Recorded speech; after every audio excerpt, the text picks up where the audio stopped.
Skinny, Joe Burrow today, as we're recording this on Thursday, was asked. We don't have to go back through everything because we've been talking about it every week seemingly, but he was asked if he'd be willing to restructure his contract to help keep everyone together. I thought that was the most interesting thing that came out of all the new stuff today. And he reacted immediately and said, of course. I thought that was notable because it's been mentioned that he sort of insinuated that that would be the case. This is the first time, to my knowledge, that he has directly said, of course, I will restructure my contract to help keep these other guys around. And I've talked about that ad nauseum since the night he spoke in Dallas. And I also want to be, I don't think for anybody thinking restructure means he's taking money out of his pocket and off the table. It's restructuring, in my opinion, the way the contract itself is structured, which means he's probably looking to get a signing bonus that they can prorate as opposed to some base year salaries. I think that's all that means. And I think that's a no-brainer in my opinion. Is there the potential to defer money? I don't think so. I guess that's a good question. You know, if I'm an athlete, it certainly has worked out for some other athletes. That's a good question. I don't know if you can do that or not, or how much you can do of that. That's a good question.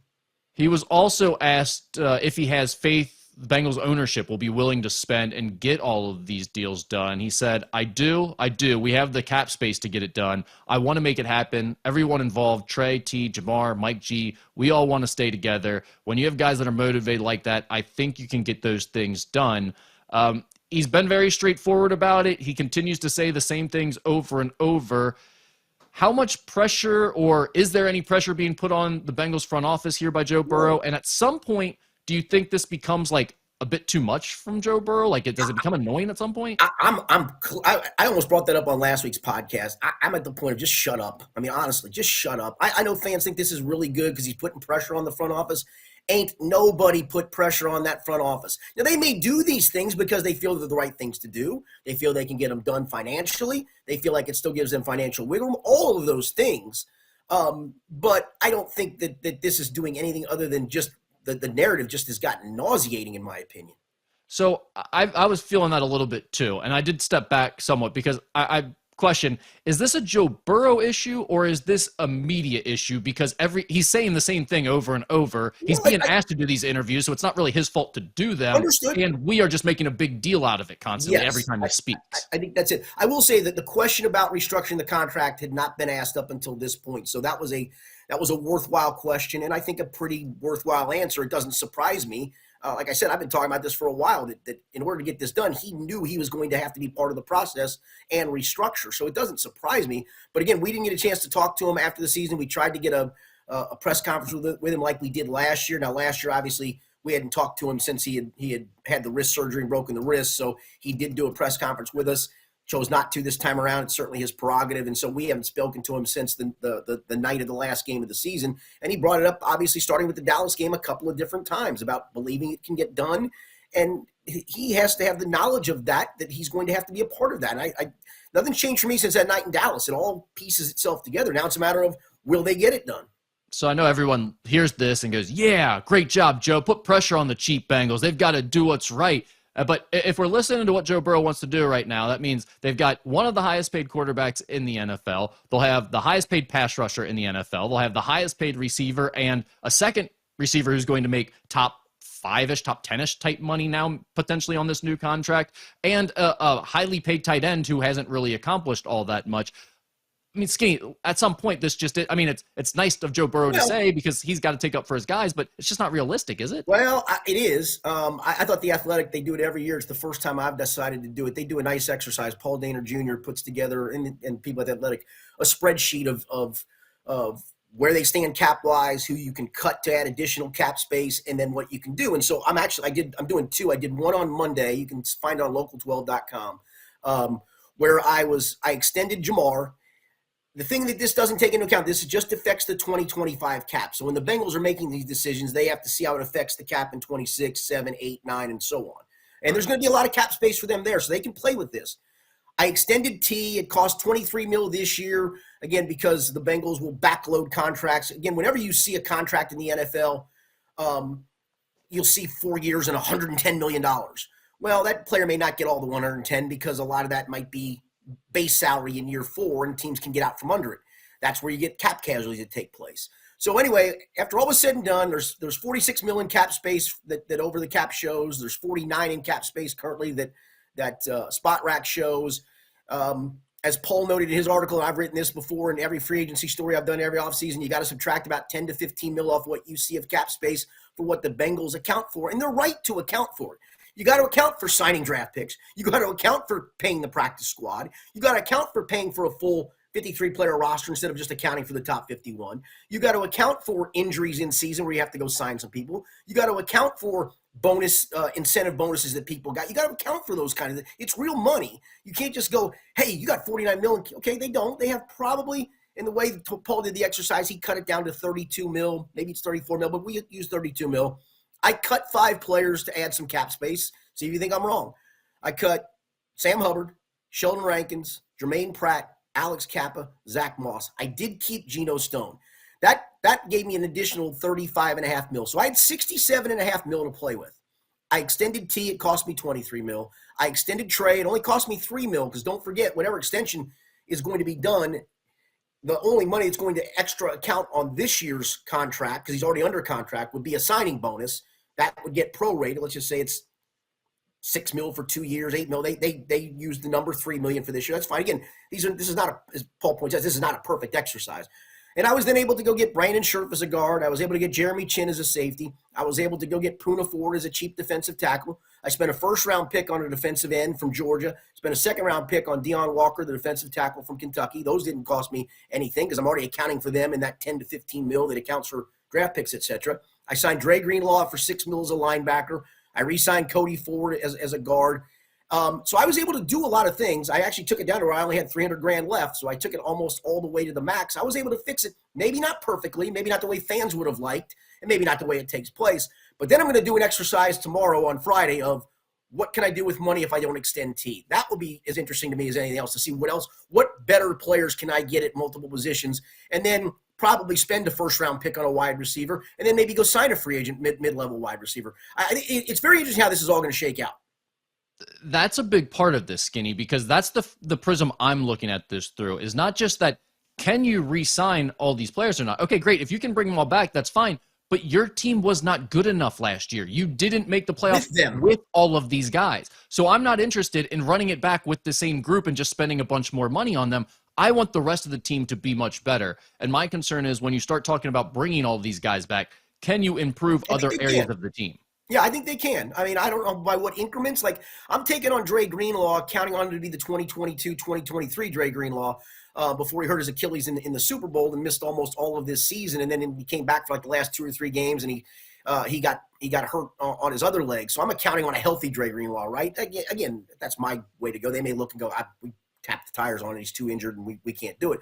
And maybe they don't cut Jermaine Pratt either. I mean, Jermaine – I think he accounted for 8.5. He accounts for 8.5 mil. That's 2.5 mil more than Dre Greenlaw. Do I take the bird in the hand, which I would hope? I think the other part, too, that has to be added to the mix is Al Golden evaluating these players and determining, okay, I can get more out of Jermaine Pratt. Heck, I can get more out of Jordan Battle and Geno Stone than was gotten there. I'd like to get Mike Hilton back. It's going to cost us 10 mil. Or you say, no, I think this is what we can do that. At the corner spots, I moved Dax Hill to the slot.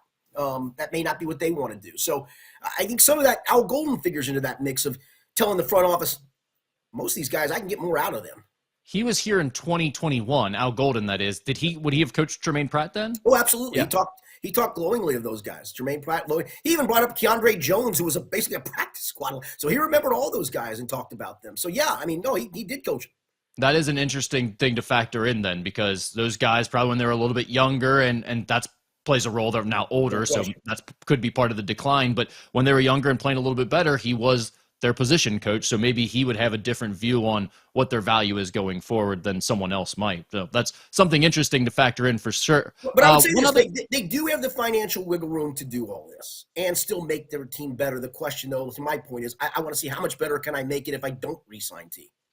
Well, that's interesting to note that you feel that way too, because Burrow has said this, like, we do have the space to make this happen, and he has insinuated that he's had those conversations. He hasn't insinuated, he has said, Right. we've had those conversations as an organization, and today he did say that he would restructure his deal if necessary. So it does feel like maybe we are getting closer and closer to this whole thing becoming a reality of all these guys coming back. I'm still not sure that that's the best route for this organization or not, but I know that's what fans want to hear at this moment. One other thing that he said that I thought was interesting was they brought up the preseason thing. And Stephen A. Smith was chastising him and the Bengals for starting slow every year, having the rough Septembers. And so they asked him, like, do you think you need to do something differently or get better prepared in some way? And he actually brought up the fact that he would like to play a quarter here and a quarter there in the preseason. He feels like that would be better for him to get into a rhythm. You think there's anything to that? Do you think at some point Zach Taylor just says, I'm going to do it just to quiet the comments about it in the offseason? I wouldn't be shocked if it's not this coming preseason that they do that, just for mostly for that, to be honest with you. And if Joe feels that way and you're Zach, you go, okay, and maybe you tell him, I'm going to let you throw 2 passes. I'm going to let you throw this pass and that pass. I mean, don't forget he played a handful of snaps in this preseason. Was pretty sharp in the one series he played. But maybe he feels like he needs more run. I don't know. I still go back to extenuating circumstances for a lot of these slow starts, from a Burrow appendectomy to Burrow coming off of a knee to Jamar Chase and his hold in this year, to them not trusting Joe's wrist fully when this year started. And maybe you would have gained more trust if you'd have gotten more live reps, but they got some live reps in 2 joint practices. So I don't know. I know it's an easy narrative because the numbers suggest the numbers don't lie, I guess, in that regard, because they've just been awful in the first 2 games of the Zach Taylor era. But I think there's just been a lot of extenuating circumstances around. Hell, the one year they beat Pittsburgh, if the long snapper doesn't get hurt, you have to put a substitute long snapper. Was that because of the way you handled training camp, or was that a freak injury to your long snapper in the middle of a game? Well, I mean, Burrow did throw, 5 interceptions? 5 interceptions, yeah. So, I mean, there is that. He did start slow in addition to that was his appendectomy year.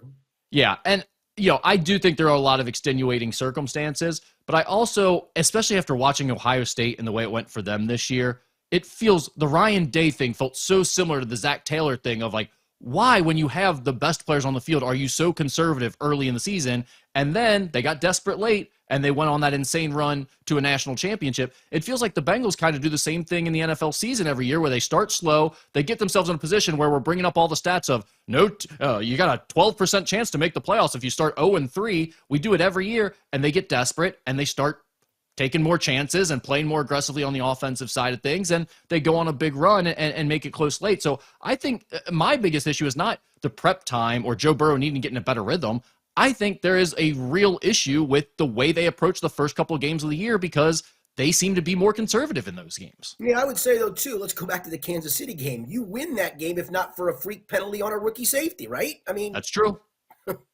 That's a legit response to that. I mean, they have had some circumstances, not that have held them back, but that have just cost them the games in the final moments too. And that's a great example. So a couple other things here on the Bengals. Trey Hendrickson made some comments on the Pat McAfee show this week. He basically said, I guess the big comment that everyone's noting is he basically said that he found out about Duke Toman's comments on his future and the Bengals' plans for him via his dad reading a tweet. And that has brought about a lot of conversation with the Bengals' lack of communication when it comes to these situations. What is your take on that, Skinny? Yeah, listen, I think Trey's a bit of a lunkhead, but I'm kind of with him. I mean, if communication's a big thing, and that was one of the things that Zach Taylor talked about when he took the job of, he wanted open lines of communication. Now, this is not his job to talk to Trey about contracts. I'm just talking about that was a big thing for Zach. Why can't that trickle up more often? I don't understand that. And here's the thing about Trey Hendrickson. I really want to be against Trey Hendrickson in this situation because he annoys me with his comments and the whole thing he did last year. But the issue is there's a whole lot of evidence supporting Trey Hendrickson's side of things. The Bengals have done this, and other players have complained about this after they left the organization for years. And Mo Egger laid that out perfectly in his show yesterday. Yeah, no, I think Trey was completely, and his agent were completely in the wrong last year, right after you'd signed an extension to go, I want more now. No, that's not how this works. Now, this time around, Trey seeking an extension or saying, if not, maybe hopefully they can trade me and get some draft picks to help them win a Super Bowl. I think that was a nice way to say, pay me or trade me. But in this case, I don't disagree with him. Listen, at his age, it's time to get paid again. If you're him, somebody's going to pay him. And, he wants it to be the Bengals. And I think that this time around, I fully understand where he's coming from. Last year, in way over his head making that demand, and of course then retracted it very quickly, like, "Oh, I'm not going to retire. I'm going to play. I'm sorry. I love Cincinnati. I love all you guys." And I'm like, "Yeah, you were never going to retire. That was so silly." But I think this. I didn't think he came off as super demanding. I thought it was just pretty matter of fact of hopefully we can get an extension worked out. And if not, then I hope they trade me and get some picks that help them win. That's a nice way to say it. But here's the problem when you act like an idiot last year. I don't want to hear it from you now. Like, had you just waited till this year when it was the right time to say these things and you said it in this way, we'd be like, hey, Trey Hendrickson's team guy. This is the right way to handle this type of thing. But you already went out and made an ass of yourself this year, and now you're trying to save face by doing the. Is this, by the way, is this the new way we're going to do this thing? The new way to say I'm done with this place is to say I want the Bengals to win a Super Bowl, whether that's with me or to trade me to get better pieces so they win a Super Bowl without me. That's what I want to happen. That's an interesting way to say that. Let's try to keep the fans on your side in all of this. Yeah, I wonder which agent crafted that PR move, because that's a pretty good line. And listen, the narrative of the Bengals front office is a fair one. They've handled a lot of things in just a horrifyingly bad way. And whatever stones are cast their way in all of this, they've fully deserved. And that's the problem. It's like, as much as I want to be against Trey Hendrickson here because of the way he handled it last year, it's like, well, problem is, he's probably right. The fact that he's finding these things out through a tweet is probably wrong on the Bengals' behalf. And other players have gotten mad about this same exact thing in the past, and it's probably cost them players through free agency that they weren't able to re-sign as a result. Also, another thing that came out this week is, as you mentioned, it's silly season, so we're getting all the Bengals would be a great landing spot for this guy, or the Bengals could be trying to trade for this guy. Yeah, Cooper Kupp is one of the big names now. The Bengals and the Steelers are the betting odds favorites at plus 500 to land him. I assume you think that is not going to happen. No, that's not going to happen. Unless he wants to play for $2 million. I mean, he's injury prone. He's in his 30s. No, thank you. Listen, guy made a lot out of his career, and hopefully he gets some money that he's seeking. But no. In a move that I think would be even less likely to happen, someone wrote this week that the Bengals would be a good landing spot for Browns pass rusher Myles Garrett, and so that is making its rounds. Sure, can I go ahead and completely dismiss that idea? So let's pay for Myles Garrett, Jamar Chase, T. Higgins, Joe Burrow, and then literally we'll have everybody else on a rookie contract. Well, Myles Garrett and Trey Hendrickson. Don't forget. I said two pass rushers, yeah. Yeah, no, I said Trey. Yeah, Myles. Oh, okay, sorry. Yeah, I mean, okay. Yeah, that one's not going to happen either. And then from a draft perspective, which at this point, who knows? Everyone's doing a mock draft, but the Draft Network mock draft had one that I thought was particularly interesting when they said with the number 17 overall pick, Keith Sanchez, their writer, predicted that the Bengals will draft running back Ashton Genty from Boise State. What is the likelihood of that happening? 0 to none. I mean, talk about a position that you don't need at the moment. You need a backup. You need a backup to Chase Brown, and a solid backup at that. Because I still question some durability issues, but no. Sorry, little guy. All right. Well, those were some of the headlines that were making their ways around. Sorry, Dirty Sanchez. No, thank you. Yep. Bengals social media. Shout out to Dirty Sanchez for his mock draft, but I do not think the Bengals will be getting the Heisman hopeful Ashton Genty. All right,